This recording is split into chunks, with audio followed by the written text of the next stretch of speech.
In the 90s and early 2000s, the Camaro SS and the Z28, the Firebird Trans Am and Formula, the LS1 Camaros, and the Mustangs with the Cobra with the 4.6, 4 valves, or even some of the high output GTs like the Bullet were quite competitive against each other, and these were great cars. I think you could find something good about each one. Of course, you have Chevy fans, you have Ford fans. I'm in the middle. I like both of them a lot. I've had several Mustangs, and my family members, my little brothers, had several of these F-body Camaros, and I really appreciate them. I have friends who have them. I've worked on them. I really enjoy these cars. I think it's really neat that Chevrolet put out such a good product, GM, and I think that Ford did a really good job with the Mustang as well. Some of my favorite LS1 cars are the 35th anniversary Camaro and the '02 Collector's Edition Trans Am. These cars are really cool. They had a lot of really neat things about them, the rarity, badges and things.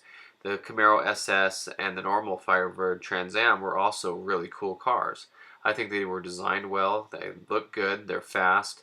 They were offered with an automatic but also a 6-speed, which was a really, really good thing. The T56 is an amazing transmission, and I think paired with an LS1 you had a very good car. And these cars were very competitive, full bolt-on. They were very fast, and they would respond well to the mods. The LS1 was such a great engine. It really did well, especially for the time. Now, it was a higher displacement engine, so against the Mustangs, it was already bigger and should have put out a lot more power, and it's quite good that the Mustang kept up. But the thing about the LS1 Camaros and Firebirds that made it so great was also the thing that was going to start plaguing the cars to disappear, and that was how good the LS1 engine was. The LS1 is such a good engine that everybody wants the engine for their other cars now. You can see people parting out engines like this. You can find lots of people selling the LS1 engine as a donor engine. And if you look at that engine and think about it for a second, that had to have come out of a Firebird or a Camaro, maybe even an early Corvette.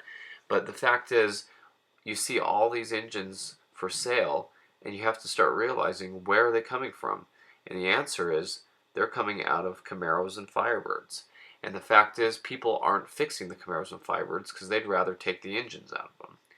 Here are a couple cool looking swaps. I mean, you can't deny it looks cool to see an LS1 in a Porsche.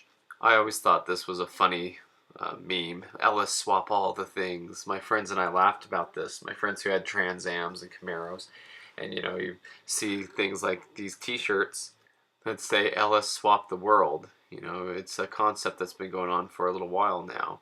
And here are a couple pictures of some import cars, an Evo and some older, I think that's a Celica Supra, and I had a Lexus IS300 just like this one, same color, with an LS1 inside, and you see all these cars that people are LS swapping, and I think it's pretty cool, but the sad thing is, if you start thinking about it, these are all coming out of cool cars, and for me, I'd rather see them back in the Camaros and Firebirds. I think you can buy LS crate engines and stuff, but I know it's totally cost effective to buy a broken or wrecked Camaro or Firebird and take the LS1 out of it, because a new one's going to cost more. But another reason I think these cars are easily parted out is, for example, this one you're looking at right here is a Z28. It's not the SS, it's not as desirable, and I think people have an easier time parting out a car like that because it's not as rare. Same with the Firebird Formula. Really cool car, but it had the LS1 as the base engine. There will definitely be times where you'll have cars like this that are wrecked beyond repair, and that's fine. As far as I'm concerned, that car's not going to be fixed. It will never run straight down the road again. I mean, of course, it's going to be really expensive to fix something like that, even if you tried. So there are times where taking the LS1 out of a car like this is okay, and you can swap it into something. But to me, it's sad to see when people start parting these cars out because the value of the cars drops so much. If you would look back 10 years, people would have never thought about that because the cars were still worth a lot of money. But pictures like this of these really two cool Camaros, and they're talking about how they're parting them out because they just you know, would rather get the money out of the parts instead of the car.